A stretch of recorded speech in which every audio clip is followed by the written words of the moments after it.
संपूर्ण भारत क्रांति पार्टी के राष्ट्रीय संयोजक हैं। तो संपूर्ण भारत क्रांति पार्टी के राष्ट्रीय संयोजक के रूप में हम आज बोकारो में जो हमारे यहाँ से प्रत्याशी हैं राजेश जी, इनके जो सहयोगी हैंड्स हैं उनके सामने ब्रीफ में हम ये बताना चाहते हैं कि आखिर इस पार्टी की बात हम लोग क्यों करें। तो इस पार्टी का पहला 3 मकसद है। एक मकसद है पहला, आम जनता को देश का वास्तविक मालिक बनाना है, वास्तविक मालिक। दूसरा, जो भी प्राइवेट कंपनियां हमारे देश में कहें तो इनडायरेक्ट रूप में वही राज कर रही है, कहने के राजनेता राज कर रहे हैं, लेकिन देश चला रहा है तो यहाँ का प्राइवेट कंपनी लोग। और तीसरा चीज, किसी पार्टी या किसी आदमी को ये नहीं अभी उनको ज्ञान हो रहा है कि आने वाले 10 से 20 सालों में हम क्या प्लास्टिक का चावल खाएंगे। धरती खत्म हो रहा है, पेड़ पौधे खत्म हो रहे हैं, सबको अपार्टमेंट और फ्लैट नहीं, अब शहर चाहिए, नए नए शहर बस रहे हैं। आप सोच रहे हैं आबादी 20 साल बाद दुगनी हो जाएगी, हम क्या खाएंगे। तो धरती को बचाना है। ये 3 मुद्दा हम लोग लेकर इसमें चले हैं। किसी एंगल से ये लगता है कि किसी पार्टी का ये मुद्दा है, ये एक समाज सेवा के हिसाब से। तो पहला हम लोग ये लेके चल रहे हैं कि देश का मालिक जो आम जनता है, ये कहने का है। सभी नेता आते हैं बोलते हैं मालिक आप हैं, लेकिन राजा बन बैठे हैं कौन? विधायक और मंत्री। तो इस प्रथा को, इस मानसिकता को खत्म करने के लिए ये पार्टी आई है। इस पार्टी में जो विधायक होंगे हमारे, वो अपने आवास में, आवासीय कार्यालय में जनता दरबार नहीं लगाएंगे। वो कभी भी जनता दरबार नहीं लगाएंगे बाकी विधायकों की तरह कि विधायक जी यहाँ लोग 50-100 लाइन में खड़े हैं, विधायक जी 2 घंटा में निकले, अरे भाई हमें तो जाना है, हाँ लाइए क्या है, सबका ले लिए एप्लीकेशन देखना जी, और लग रहा है राजा है, सब पैर छू रहा है, हाय हेलो के निकल गए। ये अंग्रेजों वाली मानसिकता खत्म करनी होगी। ऐसी पार्टी चाहिए हमारे देश को। तो हम लोग जनता दरबार की प्रथा खत्म करा के एक नई शुरुआत करने जा रहे हैं, सेवक दरबार। जिससे मान लीजिए कोई विधानसभा है, उसमें 5 ब्लॉक या 4 ब्लॉक है, तो प्रत्येक ब्लॉक में सप्ताह में अलग-अलग, सप्ताह में एक दिन हमारे विधायक वहां उपस्थित होंगे। उस ब्लॉक में, उस पंचायत में जहां भी एक कार्यालय होगा, जिसमें उस दिन बीडीओ, सीओ, कर्मचारी सब उपस्थित रहेगा, और हमारे जनता के बीच हमारे विधायक जाएंगे सेवक बन के, इसीलिए उसका नाम होगा सेवक दरबार।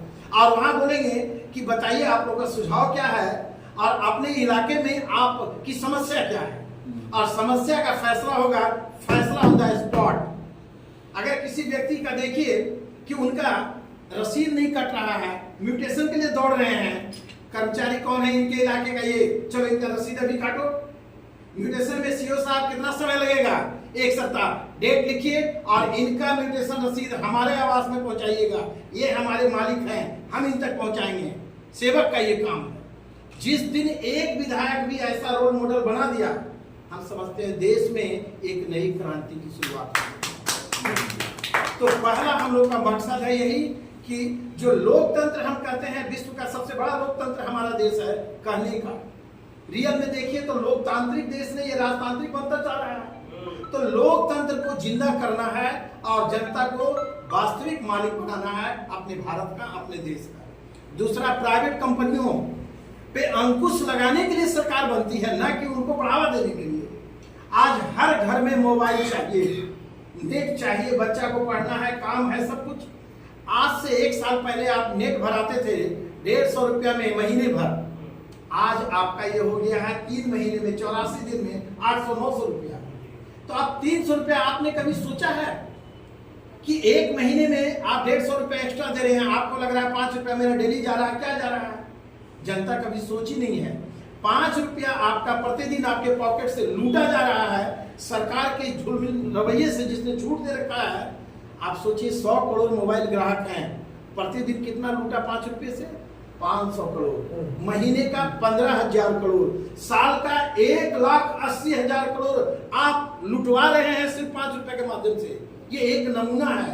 आप सोचिए आज देश में इतनी महंगाई क्यों पहुंची है? कारण इसी तरह का लूट है। तो दूसरा हमारा मैनिफेस्टो का मुद्दा है कि ये इस तरह के लूट पे अंकुश लगाएगी हमारी सरकार अगर बनी तो। और तीसरा, धरती को बचाना है और हेल्थ और एजुकेशन मेन प्रायोरिटी है। आज गांव में जो बच्चे पढ़ते हैं सरकारी स्कूलों में, वो डीपीएस और डीएवी में नहीं पढ़ते हैं। उनका क्वालिटी रह जाता है कि वो चपरासी दरबान बनेंगे, और जो अच्छे लोग हैं उनका बेटा आईएएस आईपीएस और ऑफिसर बनेगा। इस खाई को पाटना है तो हम लोग अपने पार्टी के तरफ से ऑनलाइन लिंक देने जा रहे हैं, और हम तो खुद शिक्षाविद रहे हैं कि जिसको भी मेडिकल इंजीनियरिंग की तैयारी करनी है, सिविल सर्विसेज की तैयारी करनी है, पार्टी के तरफ से उनको लिंक जाएगा और लाख 1.5 लाख रुपए का कोचिंग इंस्टीट्यूट को फ्री में मिलेगा।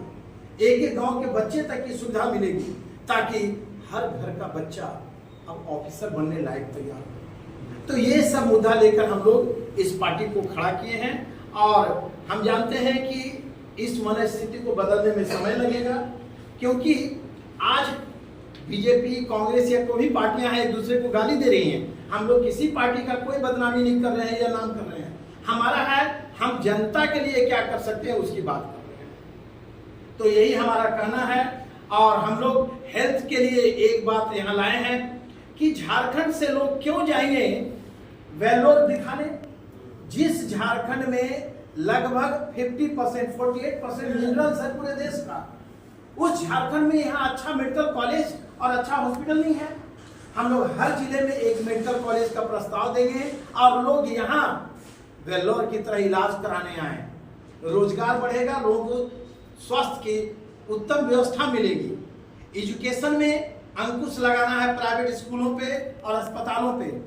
डॉक्टर पहले 3 महीना में दोबारा फीस लेते थे, फिर महीना में दोबारा फीस आया, बुरा नहीं मानेंगे कोई डॉक्टर होंगे तो, लेकिन फिर आपने महीना से 15 दिन 7 दिन में दोबारा फीस ले रहे हैं।